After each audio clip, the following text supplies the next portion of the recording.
Beaucoup pensent que le rap, c'est le monde et tout ça. Mais en tout cas, les vrais savent que la musique hip-hop ou le rap a commencé avec les chrétiens. C'est-à-dire même les instruments de musique ont existé avant que Lucifer n'existe, ont existé avant que le diable n'existe. Donc on ne va pas quand même donner la musique ou le rap au diable parce que nous voyons les rappeurs ou les musiciens du monde exceller. Parce que voilà, non, nous savons que cette musique vient de Dieu, elle est faite par Dieu et nous allons rapper pour la gloire de Dieu. Et sans en tout cas me vanter, à chaque fois que je lance un morceau, c'est lourd quoi. Les gens sont bénis et je me suis dit tiens, pourquoi ne pas être à fond, vraiment faire une carrière sérieuse et tout. Et voilà quoi, je dirais, c'est pas moi qui ai choisi le rap m'a choisi après ma conversion et je suis à fond. Et je suis vraiment encore dans le rap, je suis pas prêt d'arrêter en tout cas. C'est vrai, un jour ça va arriver, mais en tout cas, pas maintenant. J'ai lu ma Bible de Genèse à Apocalypse, vrai, je n'ai vu aucun homme qui soit comparable à Christ. Ésaïe dit qu'il s'éleva comme une faible plante, t'as vu, ce fut la première fois au monde qu'une vierge femme enfante. C'est lui le sauveur du monde, que personne vous trompe. Jésus-Christ est tout puissant, à ne pas confondre avec Donald Trump.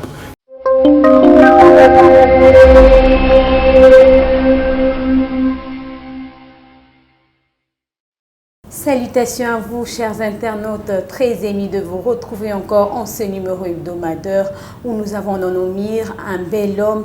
Il fait un grand travail dans le rap chrétien. Il est celui qu'on appelle foirobiste.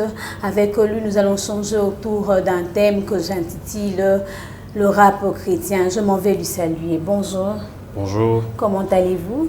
Ça va, Dieu fait grâce en tout cas. Bien, nous sommes très émis de vous avoir dans nos mires.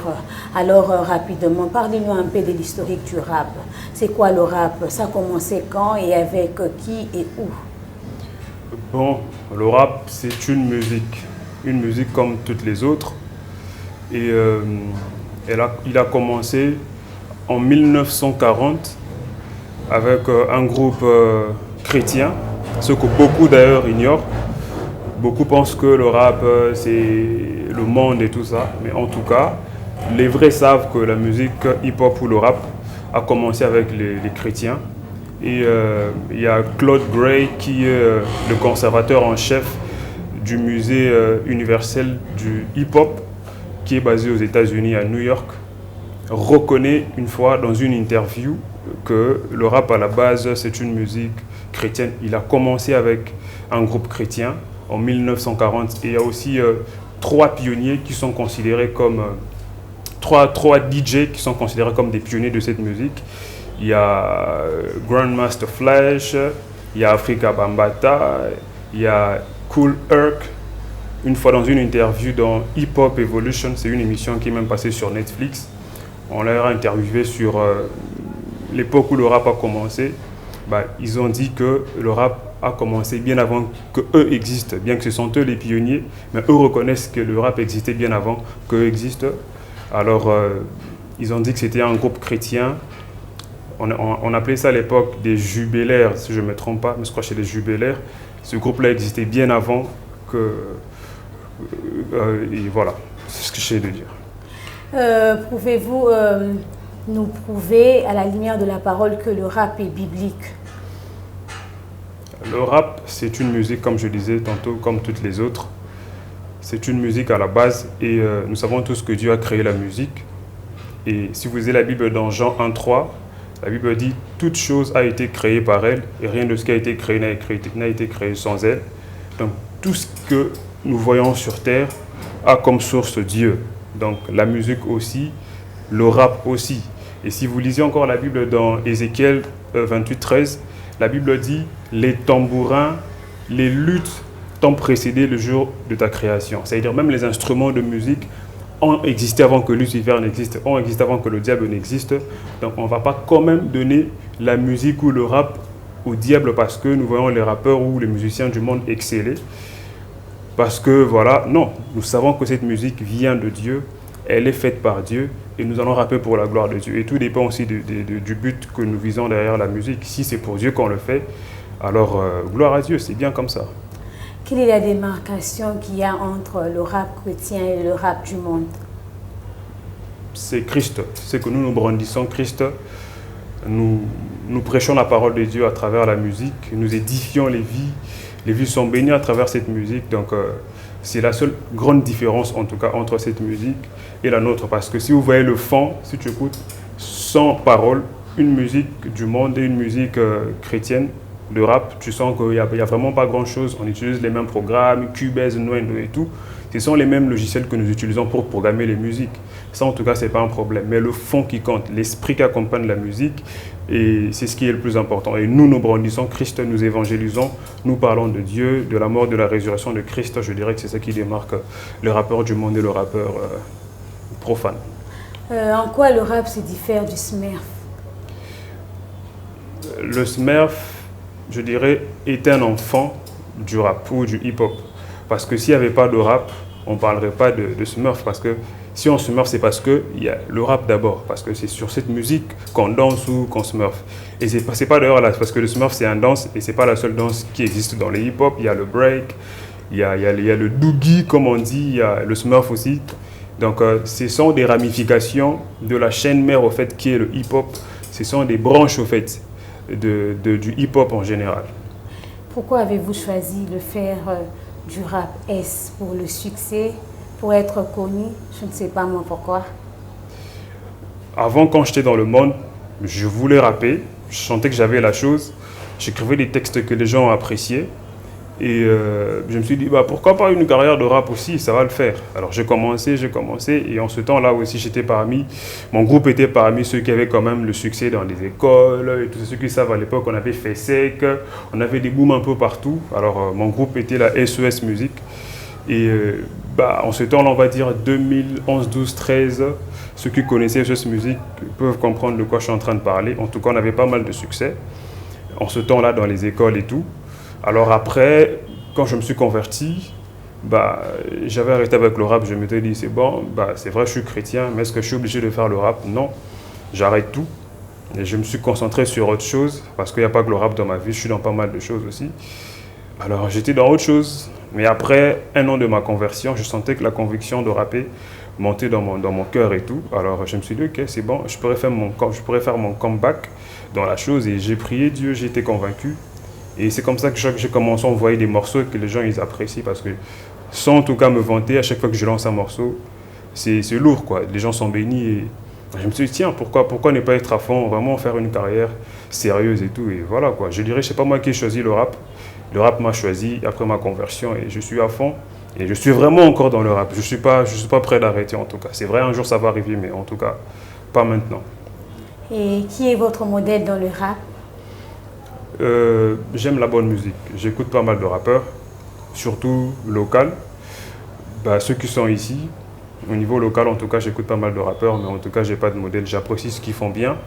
Et ce qu'ils font pas bien, j'écoute pas. Parce que je dirais pas que, parce qu'on est tous dans le rap chrétien, que tout le monde fait bien, quoi. Et puis, c'est avec beaucoup d'humilité. Je sais qu'il y a des gens qui sont bons et j'apprécie beaucoup.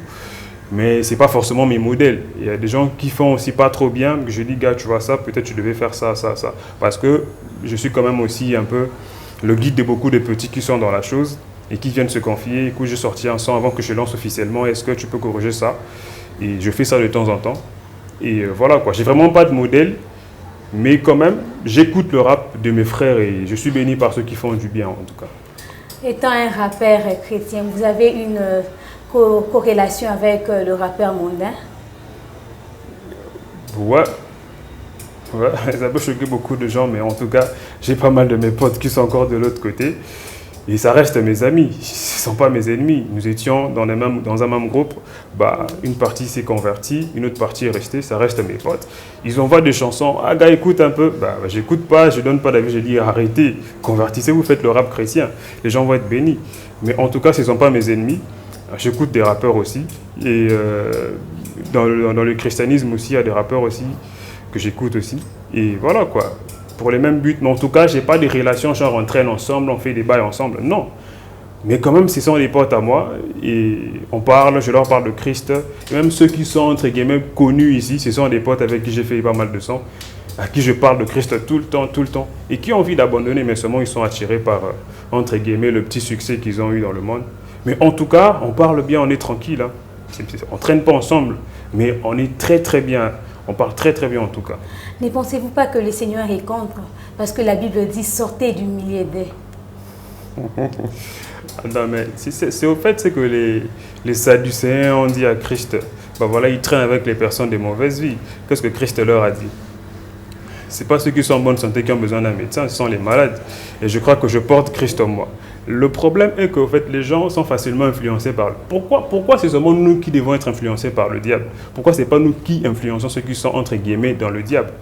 Non, en fait, moi, je ne vois pas trop les choses de cette façon-là où je serais emporté à force de traîner avec... non, si je suis assez fort spirituellement par la grâce de Dieu, je crois que je peux les amener à Christ. Dieu n'est pas contre tant que je leur parle de Christ, tant que je leur emmène à la lumière des Écritures. En tout cas, Dieu n'est pas contre ça. Quand je commence à faire ce qu'ils font, là, c'est pas bon. Frère Auguste, vous êtes fort suivi dans le monde entier, partout ailleurs. Alors, il n'y a pas un brin d'orgueil qui monte en vous chuchotant à l'oreille en disant « vous êtes grand, grand ». Non, je dirais plutôt que c'est ta question qui essaie de me rendre orgueilleux. Je ne suis pas suivi dans le monde entier quand même. En tout cas, je sais que ça va arriver, mais en tout cas, pour l'instant, j'ai quand même pas mal de personnes qui me suivent, mais en tout cas, c'est minime. Et je prie Dieu, même quand ce sera grand, que je ne perde pas la tête. Mais en tout cas, ce n'est pas le monde qui me suit, juste une poignée de personnes. Mais ce sont ces personnes qui m'encouragent en tout cas à aller de l'avant. Et l'orgueil, bah, je ne dirais pas que rien. Non, je sais que je suis une personne, je prie pour que Dieu me garde sur le droit chemin dans le succès. Je ne dirais pas que non, on ne sait pas, je n'ai pas encore le succès peut-être qui peut vraiment tester ma foi et tout en termes d'orgueil. Bah, je sais que je ne suis pas orgueilleux, mais en tout cas je prie que je reste comme ça, avec le temps, même quand le succès va monter et tout ça. Qui rassurez-vous au monde? Du lourd. J'ai pas mal de projets, des gros projets qui vont arriver. J'ai dit à toutes les personnes qui me suivent, chaque année je vais emmener des projets, donc non-stop, jusqu'à ce que je me retire du hip-hop. Mais en tout cas, chaque année je vais envoyer du lourd. Chaque année. J'ai sorti un maxi-single au mois de février et qui marchait plutôt bien, sans compter un petit problème qu'on a eu avec le virus et tout ça. Tout le monde est centré sur le virus. Alors du coup, on a connu une petite faiblesse en termes de promo parce qu'on ne peut même pas sortir de clip, parce que je voulais faire le clip où ça demandait vraiment beaucoup de gens, mais l'État a refusé qu'il y ait des rassemblements de beaucoup de gens. Alors j'ai dû arrêter à cause de ça. Parce qu'il fallait que je revienne avec beaucoup de clips. Donc, j'ai voulu déjà commencer avec les concerts. J'ai dû arrêter parce que l'État, justement, donc c'est sur base de ça qu'on a arrêté. Mais en tout cas, le projet se porte bien, il est téléchargé, les gens, ils aiment beaucoup. J'ai un retour positif. Et voilà, en tout cas, je promets au monde que ce sera vraiment du lourd dans les mois qui viennent, en tout cas. Étant donné que c'est une émission d'édification, on ne peut pas se séparer comme ça. Il faut faire quelque chose pour nous couper ça. Mais tel un moment de stress, le coronavirus, va se déstresser. Moi, et le Seigneur ne sera pas non plus fâché. À vous l'antenne. Bah voilà. D'abord, j'aimerais lancer un petit mot au peuple de Dieu, justement. Oui.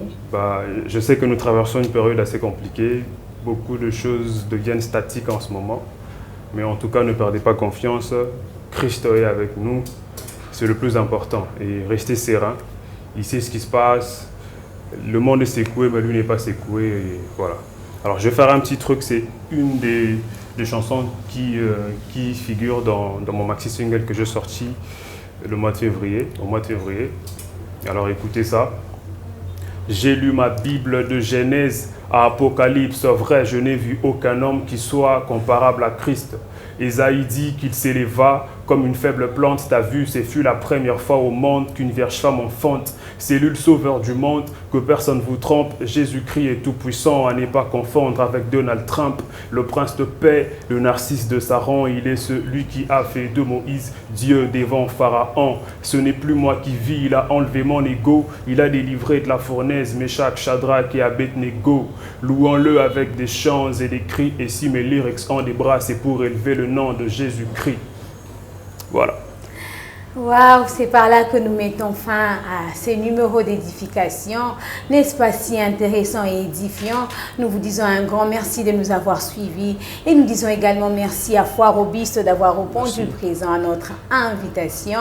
Avant de pouvoir nous séparer, nous vous en conjurons d'aimer, de s'abonner sur notre chaîne Éternité TV. Il y a de bonnes choses. Nous disons merci également à Ariel Moutebal qui était derrière la caméra pour vous donner cette belle image images. Et merci également à Joël Condé. Merci à vous. Que le Seigneur vous bénisse énormément. Au revoir.